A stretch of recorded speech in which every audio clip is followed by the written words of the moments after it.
दोस्तों नमस्कार। DR. Verma education में आपका स्वागत है। आज हम इतिहास के अंतर्गत अगला चैप्टर लेकर आए हैं जिसका नाम है गुप्त साम्राज्य। अगर ये वीडियो आपको अच्छा लगे तो वीडियो को लाइक शेयर और चैनल को सब्सक्राइब करिएगा। तो चलिए शुरू करते हैं। गुप्त साम्राज्य। गुप्त साम्राज्य का उदय 3री शताब्दी के अंत में प्रयाग के निकट कौशाम्बी में हुआ था। गुप्त वंश का संस्थापक श्री गुप्त था, जिसका समय 240 से 280 ईस्वी था। श्री गुप्त का उत्तराधिकारी घटोत्कच हुआ, जिसका समय 280 ईस्वी से 320 ईस्वी था। गुप्त वंश का प्रथम महान सम्राट चंद्रगुप्त प्रथम था। यह 320 ईस्वी में गद्दी पर बैठा। इसने लिच्छव राजकुमारी कुमार देवी से विवाह किया। इसने महाराजा अधिराज की उपाधि धारण की। गुप्त संवत की शुरुआत चंद्रगुप्त प्रथम ने की, जिसका समय 319-20 ईस्वी में था। चंद्रगुप्त प्रथम का उत्तराधिकारी समुद्रगुप्त हुआ, जो 335 ईस्वी में गद्दी पर बैठा। इसने आर्यावर्त के 9 शासकों और दक्षिणावर्त के 12 शासकों को पराजित किया। इन्हीं विजयों के कारण इसे भारत का नेपोलियन कहा जाता है। समुद्रगुप्त का दरबारी कवि हरिसेन था, जिसने इलाहाबाद प्रशस्त लेख की रचना की। समुद्रगुप्त विष्णु का उपासक था। समुद्रगुप्त ने अश्वमेध कर्ता की उपाधि धारण की। समुद्रगुप्त संगीत प्रेमी था। ऐसा अनुमान उसके सिक्कों पर उसे बीड़ा वादन करते हुए दिखाया जाने से लगाया गया है। समुद्रगुप्त ने विक्रमांक की उपाधि धारण की थी। इसे कविराज भी कहा जाता है। समुद्रगुप्त का उत्तराधिकारी चंद्रगुप्त द्वितीय हुआ, जो 380 ईस्वी में राजगद्दी पर बैठा। चंद्रगुप्त द्वितीय के शासनकाल में चीनी बौद्ध यात्री फाहियान भारत आया। शकों पर विजय के उपलक्ष्य में चंद्रगुप्त द्वितीय ने चांदी के सिक्के चलवाए। चंद्रगुप्त द्वितीय का उत्तराधिकारी कुमारगुप्त प्रथम या गोविंद गुप्त हुआ। नालंदा विश्वविद्यालय की स्थापना कुमारगुप्त ने की थी। कुमारगुप्त के प्रथम का उत्तराधिकारी स्कंदगुप्त हुआ, जिसका समय 455 ईस्वी से 467 ईस्वी था। स्कंदगुप्त ने गिरनार पर्वत पर स्थित सुदर्शन झील का पुनरुद्धार किया। स्कंदगुप्त ने पर्णदत्त को सौराष्ट्र का गवर्नर नियुक्त किया।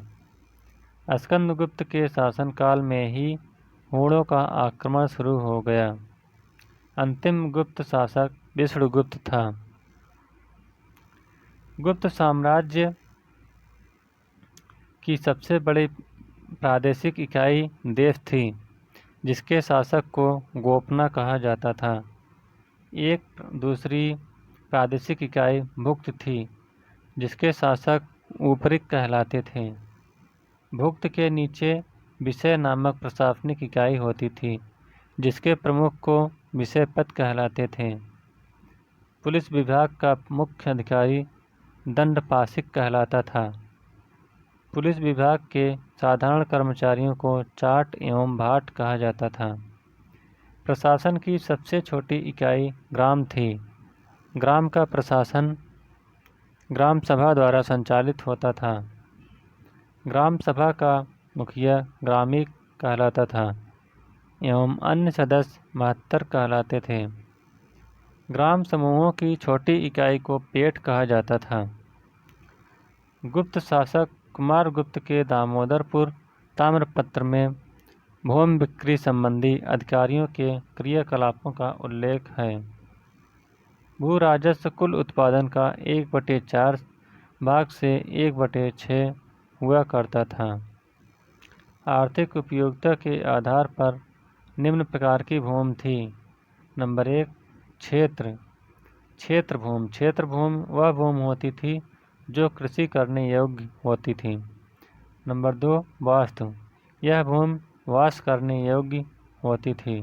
नंबर 3, चारागाह भूमि। यह पशुओं के चारा योग्य भूमि थी। सिल। नंबर 4, सिल। यह ऐसी भूमि होती थी जो जोतने योग्य नहीं होती थी। नंबर 5, अपरहद।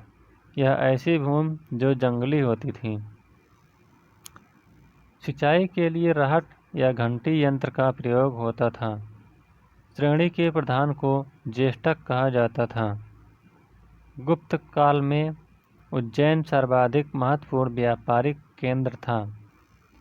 गुप्त राजाओं ने सर्वाधिक स्वर्ण मुद्राएं जारी की। इनकी स्वर्ण मुद्राओं को अभिलेखों में दीनार कहा गया है। कायस्थों का सर्वप्रथम वर्णन याज्ञवल्क्य स्मृति में मिलता है। जाति के रूप में कायस्थों का सर्वप्रथम वर्णन ओशनम स्मृति में मिलता है। विंध्य जंगल में सबर जाति के लोग अपने देवताओं को मनुष्य का मांस चढ़ाते थे। पहली बार किसी के सती होने का प्रमाण 510 ईस्वी के भानुगुप्त के एरण अभिलेख से मिलता है, जिसमें किसी भोजराज की मृत्यु पर उसकी पत्नी के सती होने का उल्लेख है। गुप्त काल में वेश्यावृत्ति करने वाली महिलाओं को गणिका कहा जाता था। वृद्ध वेश्याओं को कुट्टनी कहा जाता था। गुप्त सम्राट वैष्णव धर्म के अनुयायी थे तथा उन्होंने इसे राजधर्म बनाया था। विष्णु का वाहन गरुण गुप्तों का राजचिन्ह था। गुप्त काल में वैष्णव धर्म संबंधी सबसे महत्वपूर्ण अवशेष देवगढ़ का दशावतार मंदिर है। यह बेतवा नदी के तट पर स्थित है। अजंता में निर्मित कुल 29 गुफाओं में वर्तमान में केवल 6 ही शेष हैं, जिनमें गुफा संख्या 16 एवं 17 ही गुप्तकालीन है। इसमें गुफा संख्या 16 में उत्कीर्ण मरणासन राजकुमारी का चित्र प्रशंसनीय है। गुफा संख्या 17 के चित्र को चित्रशाला कहा गया है। इस चित्रशाला में बुद्ध के जन्म, जीवन, महाभिनिष्क्रमण एवं महापरिनिर्वाण की घटनाओं से संबंधित चित्र उद्धृत किए गए हैं। अजंता की गुफाएं बौद्ध धर्म की महायान शाखा से संबंधित हैं। गुप्तकालीन प्रसिद्ध मंदिर। मंदिर और किस स्थान पर इस समय स्थित हैं? नंबर 1, विष्णु मंदिर। यह तिगवा जो कि जबलपुर मध्य प्रदेश में है। नंबर 2, शिव मंदिर। यह भूमरा नागौदा मध्य प्रदेश में स्थित है। नंबर 3, पार्वती मंदिर।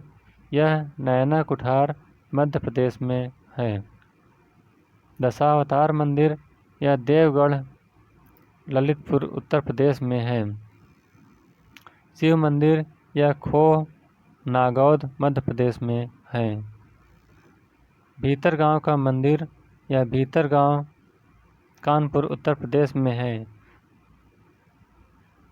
लक्ष्मण मंदिर। यह कानपुर उत्तर प्रदेश में है, जो कि ईंटों द्वारा निर्मित किया गया है। गुप्त काल में निर्मित अन्य गुफा बाघ की गुफा है, जो ग्वालियर के समीप बाघ नामक स्थान पर विंध्य पर्वत को काटकर बनाई गई थी। चंद्रगुप्त द्वितीय के शासनकाल में संस्कृत भाषा का सबसे प्रसिद्ध कवि कालिदास थे। चंद्रगुप्त द्वितीय के दरबार में रहने वाला आयुर्वेदाचार्य धन्वंतर थे। गुप्त काल में विष्णु शर्मा द्वारा लिखित पंचतंत्र, जो कि संस्कृत भाषा में लिखी गई थी, को संसार का सर्वाधिक प्रचलित ग्रंथ माना जाता है। बाइबिल के बाद इसका स्थान दूसरा है। इसे 5 भागों में बांटा गया है। नंबर 1, मित्रभेद। नंबर 2, मित्रलाभ। नंबर 3, चंद्र विग्रह। नंबर 4, लब्ध प्रलास। नंबर 5 अपरिच्छाकारित्व।